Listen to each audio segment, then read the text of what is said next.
Bien, gracias y paz de Dios nuestro Padre y de nuestro Señor Jesucristo a todos ustedes que están viendo un episodio más de este proyecto llamado Cristiano Consciente. La verdad es que, bueno, hace rato quería hacer videos, la verdad es que no tenía los implementos necesarios para hacer estos videos y quería presentarles el día de hoy una serie de mensajes que van relacionados con la temática social. Concepto que parece, o idea que parece tal vez muy extraña, ¿cierto? Para la iglesia, para la mayor parte de la iglesia. Pero sí, la escritura habla, tanto en el Antiguo como en el Nuevo Testamento, de problemáticas sociales. Por ejemplo, la manera que tienen los reyes, ¿cierto? Los gobernantes, los presidentes, la manera en que deben gobernar basados en la escritura, las cosas que deben y no deben hacer, los derechos de los pobres, los derechos de los trabajadores, todas esas son cosas que sí aparecen en la Biblia y que tristemente no nos la predican. ¿Por qué no la predican? ¿Por qué rara vez se predica, mejor dicho, los predicadores? ¿Por qué rara vez lo predican? Ese es un tema, yo tengo mis teorías al respecto, eh, pero ese es un tema que podríamos dejar para otro tiempo.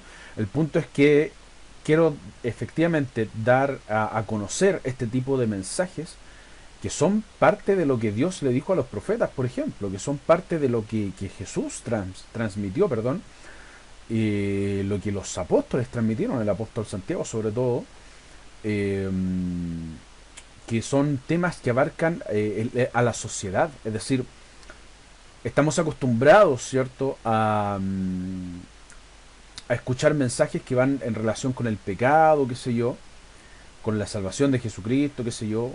Otros tantos han enfocado el mensaje solamente en el dinero, qué sé yo, en la prosperidad, etcétera, etcétera. Y han dejado de lado la profundidad del mandamiento de nuestro Señor Jesucristo, que es ama a tu prójimo como a ti mismo. Y ninguno que no ame a su prójimo verá a Dios, como dice el apóstol Juan. Y en base o basado, ¿cierto?, en ese mandamiento, tenemos toda una temática, tenemos toda una lista de mandamientos y de ordenanzas o de mensajes, ¿cierto?, que van relacionados con ¿cómo se llama? Con la relación que hay entre los humanos, entre los seres humanos. Y todo eso, al tener obviamente una relación entre los seres humanos, ¿cierto?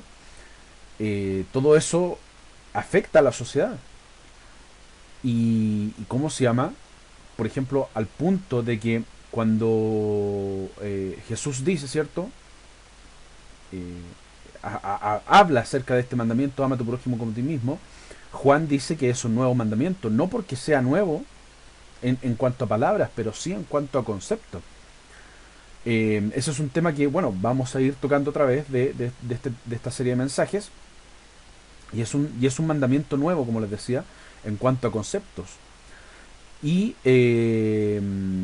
Juan determina lo siguiente. El apóstol Juan en su primera carta determina que si alguien, el que tiene bienes en este mundo, dice así, casi literalmente, lo voy a parafrasear un poco lo que dice el apóstol Juan, me parece que en el capítulo 3.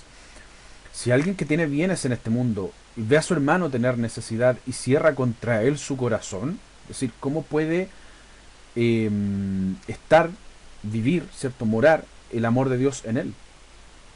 Y esa es la misma demanda que hace Jesús en el juicio que aparece en Mateo 25.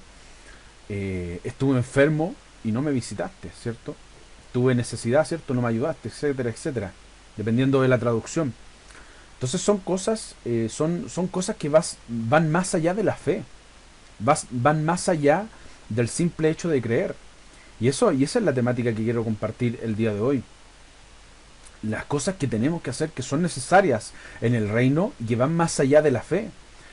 Y citando al apóstol Santiago, dice, porque la sola fe no salva. Vemos que el hombre, ¿cierto?, es también justificado por las obras y no solamente por la fe. Dice el apóstol Santiago, Santiago capítulo 2 versículo 24, lo que nos da a entender una perspectiva del Evangelio que muy pocas veces se nos ha predicado, que es la perspectiva de las obras, que es la perspectiva de los hechos, de las acciones, y no solamente el de la oración o el de la bendición, como quien dice, ¿cierto? Toma un hermano y le dice, te bendigo orando por ti, no, no.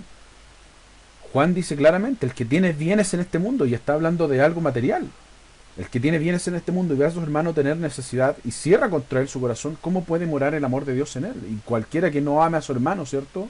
No verá a Dios, punto. Es decir, está hablando de hechos, de acciones, de obras. Entonces, esta serie de mensajes, dicho todo esto, ¿cierto? Esta serie de mensajes se trata de toda esa perspectiva que aborda el ámbito social y que rara vez se nos predica. Entonces, para comenzar, voy a tratar un tema que se llama las leyes injustas. Bien, Isaías capítulo 10, los versículos 1 y 2, dice lo siguiente: Ay de aquellos que dictan leyes injustas y prescriben tiranía, para apartar del juicio a los pobres y para quitar el derecho a los afligidos de mi pueblo, para despojar a las viudas y robar a los huérfanos. Bien, me parece que fue el apóstol Pablo. Si alguien tiene la cita, se me vino a la mente, ¿cierto? No lo tengo aquí en la presentación, pero se me vino a la mente. Recordemos que, sí, me parece que fue el apóstol Pablo, quien dijo que la iglesia se basa en la palabra de apóstoles y profetas. Por lo tanto, él valida el mensaje de los profetas. ¿Por qué digo esto? Porque cuando toco este tipo de temas, mucha gente piensa que lo del Antiguo Testamento no deberíamos considerarlo como cristiano, y ese es un error profundo, ese es un error, o sea, eso es justificar la ignorancia y justificar la estupidez, derechamente, disculpen el término, pero es verdad, o sea, si no, ¿para qué leemos? Si no, ¿para qué tenemos Biblia? Solamente tengamos, ¿cierto?, Nuevos Testamentos y punto. Pero el apóstol Pablo dice claramente que la iglesia de Jesucristo se basa en la palabra de apóstoles y profetas. Por eso hoy día comienzo este tema citando al profeta Isaías. Y habla justamente de las leyes injustas, pero específicamente habla en contra de aquellos que dictan las leyes, es decir, no está hablando de los pobres, no está hablando del pueblo, está hablando de la gente de gobierno, de los legisladores, de los jueces, de los abogados, de los parlamentarios, dependiendo el régimen de gobierno de cada país. Los que escriben las leyes, los que hacen las leyes, hay de aquellos, es decir, es una amenaza, es una advertencia. Es una advertencia de parte de Dios. Hay de aquellos que hacen leyes injustas. ¿Para qué? Para escribir tiranía. Este concepto de tiranía, ¿cierto?, tiene que ver con lo dictatorial. Es decir, hay de aquellos que hacen, que justifican la dictadura a través de leyes, por decirlo de alguna forma. Para apartar el juicio a los pobres, es decir, para que los pobres no tengan derecho a un juicio justo. A eso se refiere ese término. Lo pueden buscar en... Esta versión es la versión Reina Valera 1960. No es la que más me gusta, pero sí es la que más se lee dentro del mundo cristiano, evangélico, protestante. Pero ustedes lo pueden buscar, yo siempre lo digo. En los videos siempre trato de recomendar una Biblia que me gusta mucho, que es una traducción un poco más exacta, o demasiado exacta, o mucho más exacta, mejor dicho, dejémoslo de esa forma, que es la versión, la Biblia textual, que se llama.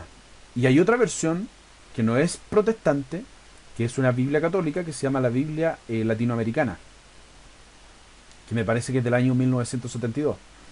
Bueno, esas dos Biblias tratan estos temas con palabras mucho más directas, ¿bien?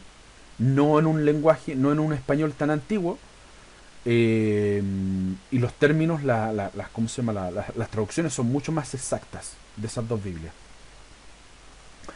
Entonces dice, para quitar el derecho a los afligidos de mi pueblo. Es decir, Dios aquí, a través de las palabras del profeta, está hablando de los derechos, en este caso, del pueblo. Es decir, reconoce los derechos de la gente.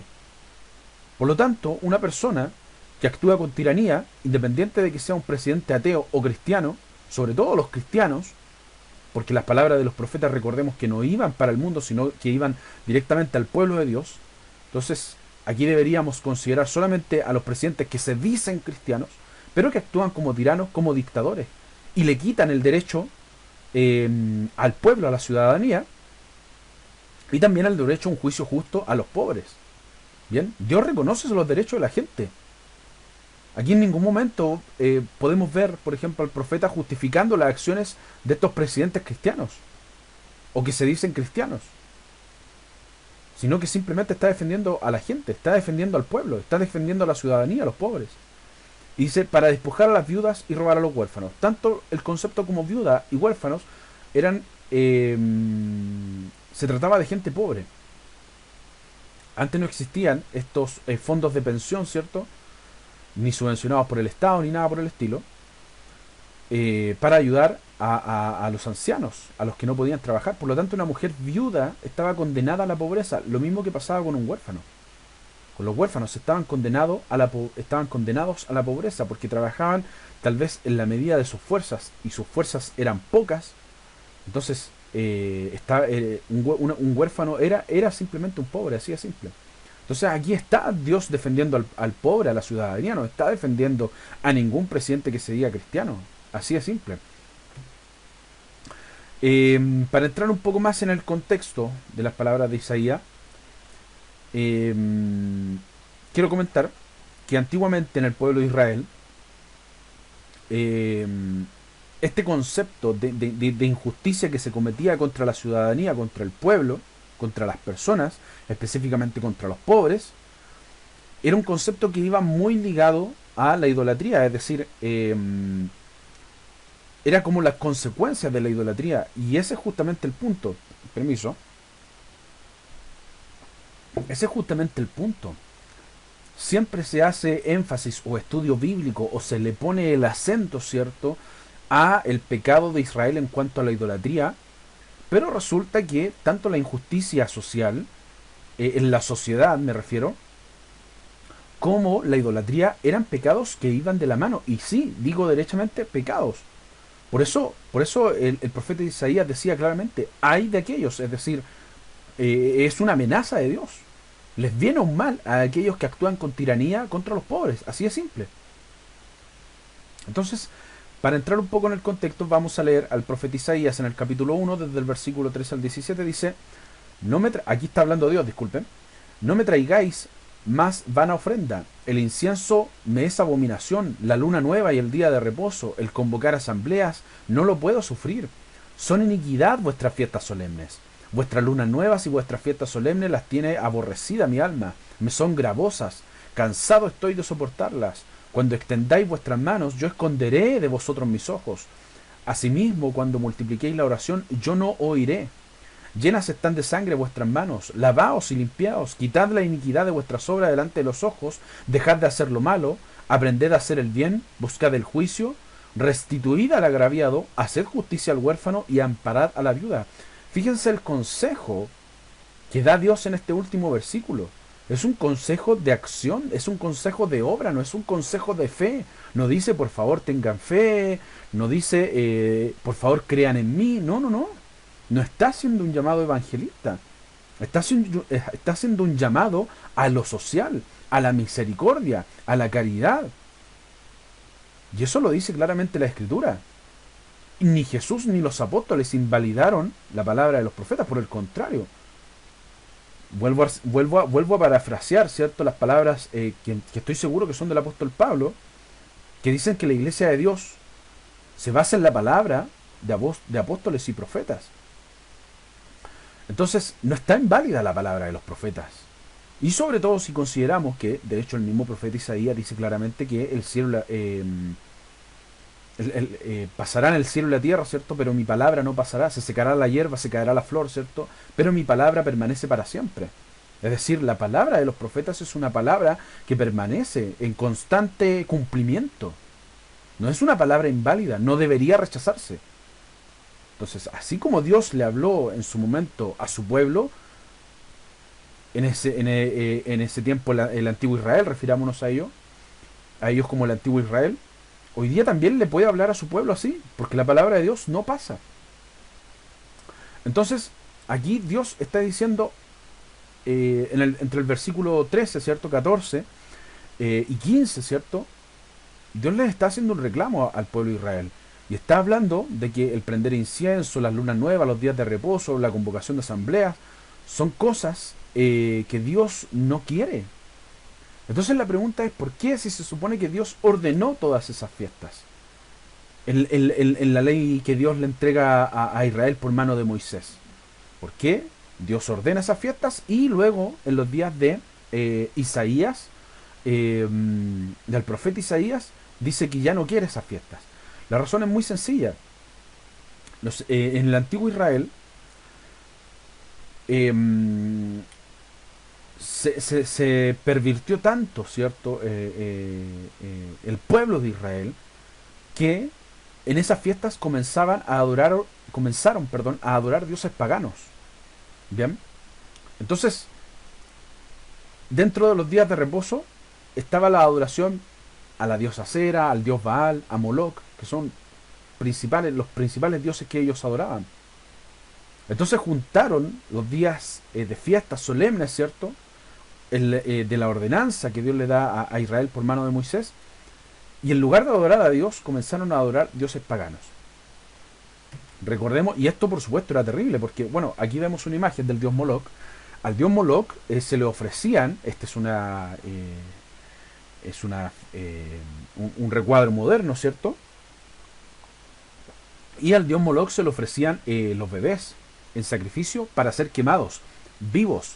Bien, esta idea de que vemos, por ejemplo, aquí personas con trompeta, con instrumentos, también se tocaban tambores. ¿Para qué? Para que la bulla no les permitiera a la gente escuchar el grito de los bebés mientras morían quemados vivos. Ese era el pueblo de Israel, esos eran los pecados del pueblo de Israel. Ese tipo de fiestas lo hacían en la luna nueva, en los días de reposo, etcétera, etcétera. ¿Me explico? Es decir, era grave lo que estaba pasando, por eso Dios dice, dejen de hacer eso. No porque Dios lo haya ordenado, sino porque tergiversaron, manipularon el mensaje. Otro Dios que tenemos, que es uno de los dioses típicos de la región de Cananea, de la región cananea, perdón, es el dios Baal, que Baal significa sí, literalmente Señor. Entonces Israel decía, no, pero si nosotros estamos adorando al Señor, sí, efectivamente, pero ¿a qué Señor? ¿A qué Señor? Esta era la figura de Baal. Es una figura que está relacionada con Nimrod. Por eso aparece este tipo, Baal, como un cazador, como un guerrero. Bien. Y bueno, insisto, literalmente Baal significa Señor. Era uno de los dioses que se adoraban en aquel momento. Y otra era la diosa, como dice el profeta Jeremías, era la diosa, la gran diosa del cielo, la gran reina del cielo, que era la diosa Ashera o Asera, Astarte o Astoret o Astaroth. Esta diosa también era una de las más de las figuras más adoradas en Israel. Eh, Isaías 27:9 dice lo siguiente: de esta manera será perdonada la iniquidad de Jacob, es decir, Israel, y este será todo el fruto, la remoción de su pecado, cuando haga todas las piedras del altar como piedras de cal desmenuzadas, y no se levanten los símbolos de Acera ni las imágenes del sol. El dios Baal era el dios sol, se le consideraba como el dios sol, el que nace el 24 de diciembre, etcétera, etcétera. Entonces, el profeta Isaías justamente habla de la iniquidad de Jacob, la que leíamos en el capítulo 1 del libro de Isaías, del mismo profeta. La iniquidad justamente entonces era esta, que adoraban a los símbolos de la diosa Acera, que era la estrella de 8 puntas, y las imágenes del dios Sol, es decir, del dios Baal. Entonces todas estas cosas tenían como consecuencia la injusticia social, la injusticia contra los pobres, es decir, donde había idolatría en Israel, había injusticia contra los pobres. En el momento en que se levantaba la idolatría, se levantaba la injusticia contra los pobres. Ahora bien, esta amenaza, ¿cierto?, de Dios que aparece en el libro del profeta Isaías respecto de la misericordia con los pobres, con las viudas, con los huérfanos, no era una idea del profeta Isaías. Estos ya eran mandamientos que estaban registrados en la ley mosaica.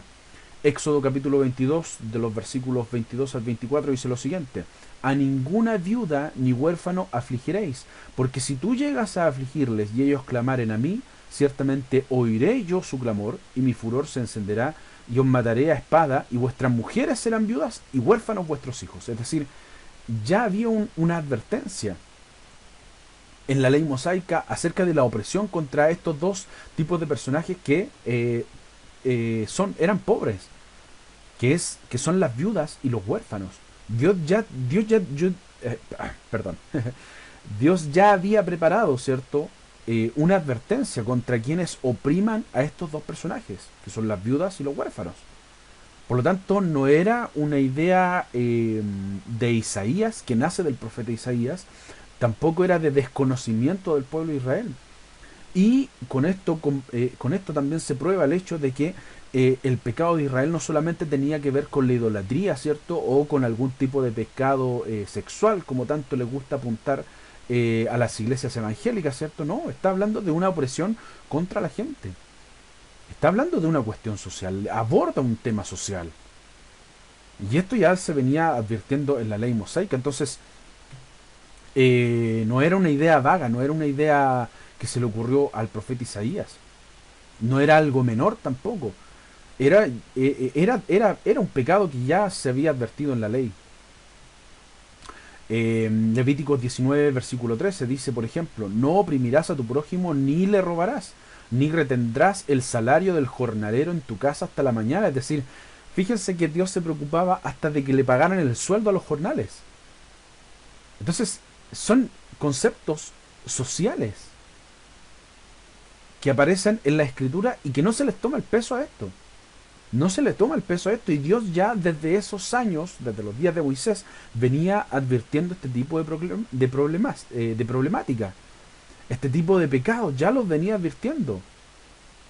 Me explico. Entonces solamente, muchas veces leemos, ¿cierto? La escritura y pensamos que la ley mosaica dice no robarás, pero parte de ese robo justamente era el retener el sueldo de los jornaleros. Es decir, está hablando del derecho de los trabajadores. Dios está respaldando el derecho del trabajador a recibir el jornal, el pago, ¿cierto? El día que le corresponde. Entonces, en ese tiempo no habían sindicatos. Pero Dios ya hace esta advertencia. Dios ya toca este tema. Bien, por lo tanto, no debiera ser desconocido. Si se habla desde los días de Moisés, no debiera ser desconocido para nosotros. Y como les decía, no tan solo el pago, ¿cierto? El no robar, el no oprimir al pobre, ¿cierto? Y la Biblia habla de opresión. El no oprimir al pobre, ni al huérfano, ni a la viuda, ni al trabajador, ¿cierto? También habla de un derecho a juicio. Levítico 19:15 dice, no harás injusticia en el juicio, ni favoreciendo al pobre, ni complaciendo al grande. Con justicia juzgarás a tu prójimo. Entonces aquí Dios dice, mira, no vas a favorecer ni al pobre ni al rico en el juicio. Entonces la pregunta es, ¿por qué? ¿Por qué en los días del profeta Isaías Dios defiende a los pobres?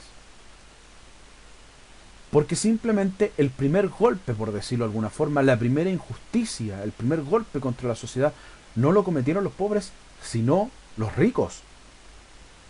Por eso Dios defiende a los pobres, para equilibrar la balanza que Él mismo había ordenado, o equilibrar la balanza entre comillas, para equilibrar este tema tal como Él lo había ordenado. Es decir, oye, no beneficies ni al pobre ni al rico, y ellos habían beneficiado al rico. Por lo tanto, Dios tenía que beneficiar al pobre para que esto quedara parejo, el tema de la justicia fuera parejo para todos. Por eso que Dios aparece en el Antiguo Testamento defendiendo tanto al pobre. Porque fueron los ricos quienes comenzaron con el tema de la injusticia, quienes comenzaron a abusar de su poder, a abusar de las leyes, a abusar del poder legislativo, a actuar como dictadores. Es decir, ningún tipo de dictadura, por muy del pueblo de Dios que se diga el dictador, ¿cierto? Ni siquiera ni siquiera hablamos del Dios se lo permitió al antiguo Israel, Dios lo permitió en el antiguo Israel, ¿cuánto más ahora? Es decir, ¿qué les hace pensar a los cristianos, ¿cierto?, que Dios va a apoyar una dictadura por más que ese dictador se diga cristiano, se diga ser parte del pueblo de Dios? ¿Qué les hace pensar eso si eso no ocurrió ni siquiera en los días del antiguo Israel? ¿Por qué iba a ocurrir ahora? ¿O Dios cambió? Pregunto, ¿acaso Dios cambió? ¿Acaso Dios cambió su palabra? ¿Dios cambió el mensaje? Por supuesto que no. Más tarde, más adelante en otros videos veremos cómo el apóstol Santiago también habla exactamente este mismo tema. Estos dos temas que son El derecho al pago del jornalero, ¿cierto? Y la palabra en contra de la opresión eh, que ejercían los ricos sobre los pobres. No estoy hablando de socialismo, no estoy hablando de concepto de izquierda, estoy hablando de lo que dice la palabra de Dios y que la iglesia no ha sabido reconocer. Ese es el punto. Bien, entonces, por eso todo este tema era conflictivo. Además, si a todo esto, en el Antiguo Testamento, porque ya había sido advertido, entonces, además, a todas esas injusticias que ya venían siendo realizadas por el pueblo de Israel y que iban directamente en contra de la ley, bien, se le agrega este mandamiento eh, que habla acerca de las leyes que Dios instaura justamente. Deuteronomio capítulo 4, versículo 1 y 2 dice: ahora pues, oh Israel, oye los estatutos y decretos que yo os enseño para que los ejecutéis, perdón, y viváis, y entréis y poseáis la tierra que Jehová, el Dios de vuestros padres, os da. No añadiréis a la palabra que yo os mando, ni disminuiréis de ella, para que guardéis los mandamientos de Jehová vuestro Dios que yo os ordeno. Es decir, estaba prohibido añadir leyes. Según la ley mosaica estaba prohibido añadir preceptos. No añadiréis a la palabra que yo os mando. Por lo tanto, era totalmente válido que se levantara, ¿cierto?, el profeta Isaías y proclamando la palabra de Dios, la advertencia en este caso, diciendo: hay de aquellos que hacen leyes injustas. ¿Por qué? Porque de partida, es decir, en primer lugar, estaba prohibido añadir más leyes, hacer más leyes. Estaba prohibido eso. Y en segundo lugar, porque eran injustas, es decir, era un pecado por partida doble. Eran ¿cómo le dijera así? Bueno, era eso, era un pecado por partida doble, es decir, no tenían por dónde justificar su pecado. Además que, insisto, ese tipo de pecados iba de la mano con el tema de la idolatría. Por lo tanto, no tenían por dónde. Entonces, bueno, para concluir este tema, para ya cerrar este punto, esta palabra justamente estaba dirigida a los gobernantes, a los príncipes y a los jueces, es decir, a los legisladores, a los abogados, a quienes hacían las leyes, a quienes trabajaban con el tema de la ley. Bueno, no sé si antes existía este concepto de abogados, pero sí de jueces, ¿cierto? Y de príncipes, que eran los príncipes quienes juzgaban en Israel. Es decir, hombres principales, hombres con dinero, aristócratas, gobernantes, reyes. Para ellos está dirigida esta advertencia, no para el pobre, no para el pueblo, no para la ciudadanía, ¿me explico? Entonces, para ellos iba esta palabra. Por lo tanto, termino con una reflexión, ¿cierto? Con una pregunta, y es: ¿se alegrará Dios de un gobernante, ¿cierto? O de gobernantes que se digan cristianos, ¿cierto? Y que hacen leyes contra los pobres. Si la palabra de Dios no cambia, considerando que la palabra de Dios no cambia, considerando que Dios no cambia y su palabra no cambia, considerando que la iglesia se basa en la palabra de apóstoles también y profetas, ¿se alegrará Dios de eso? Por supuesto que no. Debemos entonces estar de acuerdo con estos gobernantes, ¿cierto? No importando si hacen bien o mal. Es decir, ¿debo yo estar de acuerdo con un gobernante que se dice cristiano solo por el hecho de decirse cristiano cuando solamente hace leyes para oprimir a los pobres? Por el contrario, el hecho de que sea cristiano justamente es un agravante. ¿Por qué? Porque se dice creer en Dios, se dice cristiano, por lo tanto, se entiende, ¿cierto?, que lee la Biblia o que conoce la Escritura. Y si conoce la Escritura, entonces, ¿por qué lo hace? ¿Por qué tenemos hoy día presidentes cristianos que no hacen más que reírse de los pobres, robarle al pobre, hacer leyes contra los pobres, oprimir al pobre, justificar ciertos sistemas de opresión que van en contra de los trabajadores? ¿Por qué? ¿Por qué si se supone que son cristianos? ¿Por qué hacen lo que la Escritura dice que no deben hacer? Si Dios no perdonó a los antiguos de Israel, ¿qué les hace pensar que hoy día a los gentiles, ¿cierto?, los va a perdonar más que más que Israel? ¿Me explico? Entonces esa es la reflexión que hoy día debemos tener. Bien, que la gracia y la paz de Dios nuestro Padre y nuestro Señor Jesucristo estén con todos ustedes. Nos vemos en un próximo episodio de este proyecto llamado Cristiano Consciente. Bendiciones.